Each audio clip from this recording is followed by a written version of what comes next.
Hello, good afternoon. This Monday afternoon.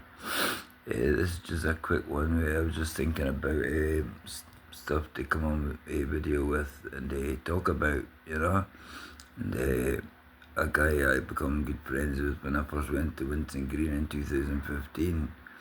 The guy was sound as fuck, Bit of a big head. I did tell him, like we did work like this in Scotland, because the first time he met me, when the reason I went to, this was in the first night setting off, I got taken from the first night setting off. He was dead, he was one of them, I was one of them, there's two others, right?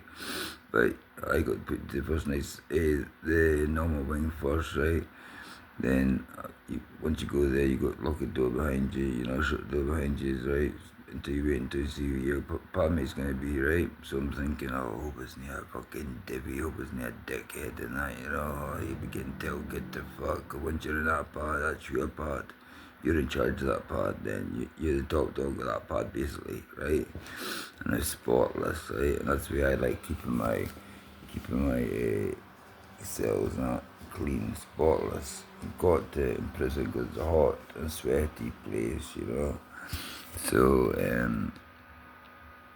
5 minutes, no, but 10 minutes after getting put in the cell, I was making a coffee.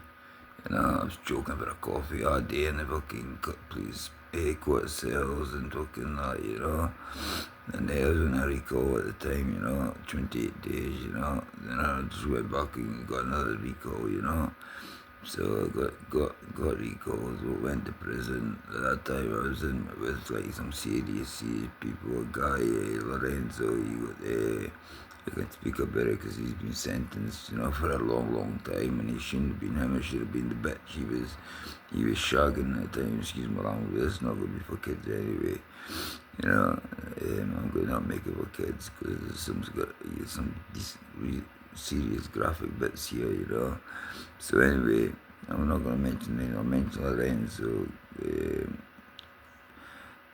There was a guy came to the door, and he was away out. He was a big time drug dealer, in Walsall in Birmingham. And he went away to school and that, and the lassie let the boy in, so the guy started, obviously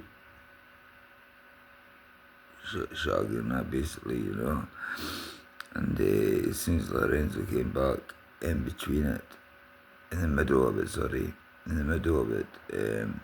she shouted rape, so Lorenzo straight away went into a rage, punched him once, right, but she killed him, right, and because he's near grass, right, he got 35 years and she ended up getting 3.5 years for conspiracy. It was her who killed him. She stuck her stiletto, because she was a working lassie, a prostitute, right? She got her stiletto and stuck it through the boy's skull. Then she started panicking, Lorenzo being a nutcase, He got caught. There was a camera right across the road from his house. He was seen going back there, getting the machetes and that, getting all the tools and that. Machetes, saws, all sorts, you've seen. So they knew it was him, right? Then they took the body to the canal in a suitcase, both of them did, and they threw it in the canal, right? They got caught a couple of days later, and they ended up getting 35 years just for punching the boy once, knocking the boy out, and just punching him once, and that was it, right? And he only knocked the boy out. She ended up going because he was coming to and that, she got a stiletto, stuck it through his head.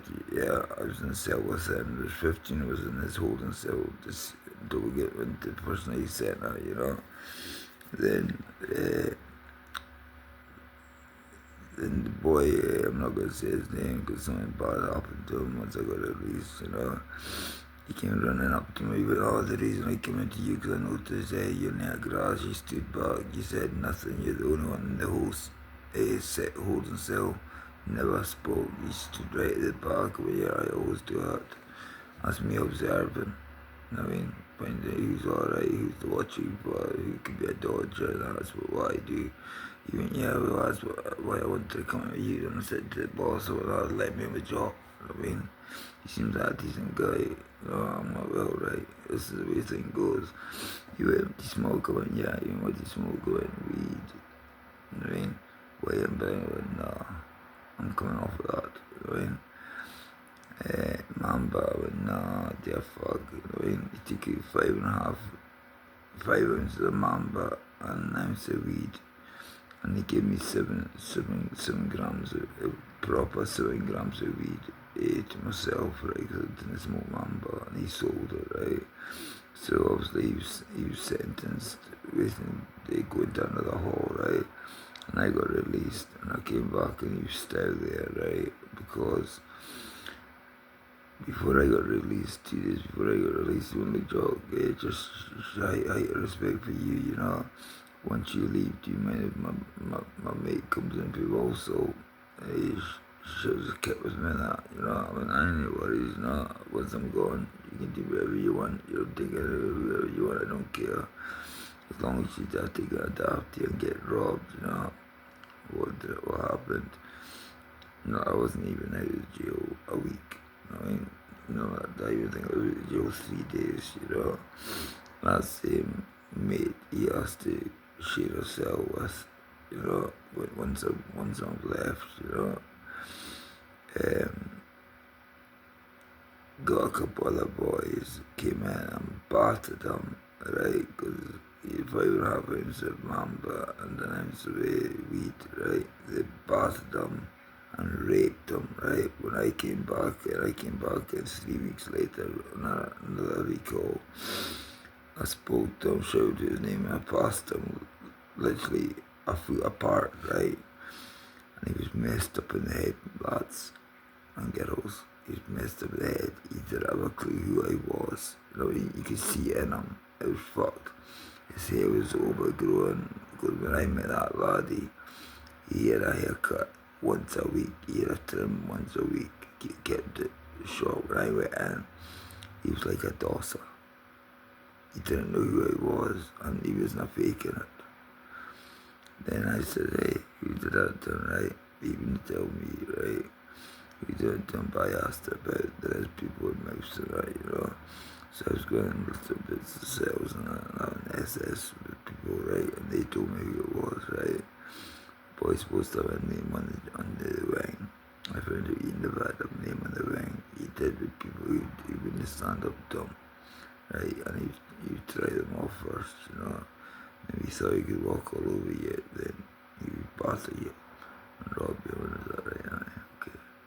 So I never said nothing. I never do. I don't care if I get caught about it now, you know, because they weren't done with it. They don't really hear, they don't really when it happened. All they know is around about 2015, 2016, 2017. Could be any of them. So I found out what cell he was in, what part he was in. And somebody pointed out, went, that's some boy there, right? Alright, he was the same size as me. I was, at that time, I was 17.5 stone. He was 17 stone.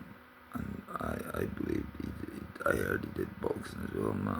That's probably alright, you know what I mean? Because everybody lads knew what you plan out nothing, you know what I mean? And you don't like bullies, you know what I mean? Especially kids I like, you know what I mean? So I watched them going into the cell. I went to Sunday to watch my back, right? So I went in. I was really close to this kid. He was from Wales now, you know. So we basically don't really get good together. We hung out together most days. We went and exercised every day together. Went to the gym together, everything, right? So he stood to say so he was the only one who knew what was going to happen, right? And he's a bruiser as well. He's a hard kid. He's from Wales. He's well known in the prison system. You know what I mean? Same age as me. You know what I mean? But he doesn't look. He looks fucking about 30, honestly. You know what I mean? So he's doing this. So I just walked right in. And I'm like, yeah, right, kid. He looked at me and went, what's up? You know what I mean? So I just put one right on him straight away because I had this boxing and I wasn't taking any chance. I put one right on him, slapped him without cell. I'd never even given him a chance to get a hit in and nothing. I battered him just for that. And I got abused when I was a kid, you know what I mean? And when I was battering him, lads and girls, I was battering him like the abuser who abused me. I mean, so you imagine the dude he got, you know what I mean? Then my mate was like, whoa, screws, right? That was me. Look at there. Stamped on his head. Stu says Sal just walked past, looked down, the issue was lying on his back like he was having a sleep, started to say Sal. Wait until he went past before he could even say anything, he started fucking if the fuck happened, there was that train up man, I run back and get my couple of life.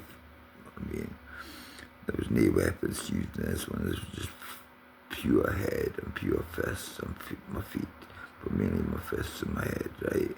And I was battering them for another 5 minutes and I just seen red and waited to my boy as well when I was out. Oh, I told him to be careful, and this was like this tired bastard I was telling him to be careful of when I leathered him. And I'm proud of leathering him because he was one of them. He bullies non-fighters. He takes liberty with people. That's the people you kids have got to be careful of. You got to watch you for because you get a lot of them in the prison system. What under the skies? You look at them and think, oh, he looks alright. That's the ones you got to watch you for. That's the truth.